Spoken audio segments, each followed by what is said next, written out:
नमस्कार दोस्तों, स्वागत है आपको अपने YouTube चैनल ISPCS सॉल्यूशन पर। हम यूपीएससी का प्रीवियस ईयर क्वेश्चन सीरीज चला रहे हैं, जिसका ये पार्ट 3 है। हम अपने आगे के प्रश्नों को कंटिन्यू करते हैं। हमारा प्रश्न है कि वर्धमान महावीर की माता लिच्छवी के मुखिया चेटक की पुत्री थी। दो ऑप्शन कह रहा है कि गौतम बुद्ध की माता कौशल राजवंश की राजकुमारी थी। 3 नंबर है कि 23वें तीर्थंकर पार्श्वनाथ बनारस से थे। अब कह रहा है कि इनमें से कौन सा सही है, तो केवल एक, केवल दो, दो और तीन, एक, दो और तीन। तो पहला ऑप्शन क्या हो जाएगा कि वर्धमान महावीर की माता लिच्छवी की मुखिया चेटक की पुत्री थी। नहीं, ये गलत है। क्या हो जाएगा, ये बहन थी, सिस्टर थी। अगला है कि गौतम बुद्ध की माता कौशल राजवंश की राजकुमारी थी। ये सही है।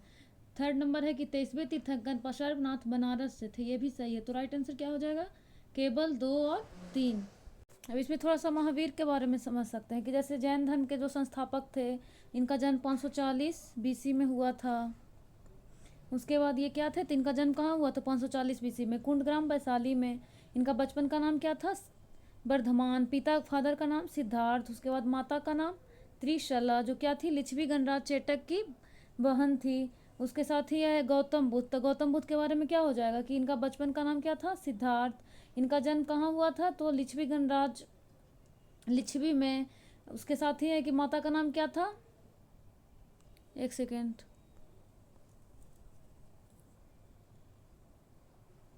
हम लोग गौतम बुद्ध के बारे में देख रहे थे। तो इसमें क्या हो जाएगा कि बुद्ध का जन्म कब हुआ था, 563 बीसी में। 563 बीसी में कहाँ हुआ था, तो नेपाल की तराई में। साथ ही इसके पिता का नाम क्या था, फादर का नाम था सुद्धोधन। सुद्धोधन। साथ ही माता का नाम क्या था, माता का नाम था महामाया, जो क्या थी, कौशल की राजकुमारी थी। तथा सुद्धोधन जो थे वो शाक गणराज के मुखिया थे। 23वें तीर्थंकर पार्श्वनाथ कहाँ से थे, तो बनारस से थे। हमारा नेक्स्ट प्रश्न है कि अंतिम मौर्य शासक बृहद्रथ की हत्या उसके प्रधान सेनापति पुष्यमित्र शुंग ने की थी। दो ऑप्शन कह रहा है कि अंतिम शुंग राजा देवभूति की हत्या उसके ब्राह्मण मंत्री वासुदेव कण्व ने की थी और उसके राज सिंहासन की हथिया लिया। तीसरा कह रहा है कि आंध्र ने कण्व राजवंश के अंतिम शासक को पद वंचित किया था। तो इसका राइट आंसर क्या हो जाएगा, राइट आंसर हो जाएगा डी। पहला तो है कि अंतिम मौर्य शासक बृहद्रथ था, इसकी हत्या किसने कर दी, उसका प्रधान सेनापति पुष्यमित्र शुंग ने। उसी तरह दूसरा में कह रहा है कि अंतिम शुंग राजा देवभूति की हत्या किसने कर दिया, तो उसके मंत्री वासुदेव ने, और उसके राज सिंहासन को हथिया लिया। तीसरा कह रहा है कि आंध्र ने कण्व राजवंश के अंतिम शासक को पदवंचित किया था। यानी कि पहला, दूसरा और तीसरा तीनों आंसर हमारा सही है। अब इसमें थोड़ा सा बेसिक समझ लीजिए। जैसे पहले कि मौर्य वंश का संस्थापक कौन था, तो मौर्य वंश का हो जाएगा चंद्रगुप्त मौर्य। इसका अंतिम शासक कौन सा था, तो बृहद्रथ। इसको हत्या किसने कर दिया, तो पुष्यमित्र शुंग। इसने कौन सी वंश की स्थापना किया, तो शुंग वंश का। और अंतिम शुंग राजा कौन था, देवभूति। इसकी हत्या किसने कर दी, वासुदेव। इसने किस वंश की स्थापना किया, कण्व वंश का। साथ ही इसका अंतिम शासक कौन हो गया, कण्व वंश का अंतिम शासक वासुदेव। कण्व वंश का अंतिम शासक था वासुदेव, सॉरी वासुदेव नहीं था, इसका कण्व वंश का अंतिम शासक था सुशर्मा, जिसकी हत्या किसने कर दिया था, सिमुक ने। और उसने किस वंश की स्थापना किया था, आंध्र शातवाहन। ये हो गया हमारा। अब नेक्स्ट प्रश्न में हम चलते हैं हम लोग 68 में। क्या कह रहा है कि चीनी तीर्थयात्री फाहियान ने कनिष्क द्वारा आयोजित की गई चतुर्थ बौद्ध संगीति में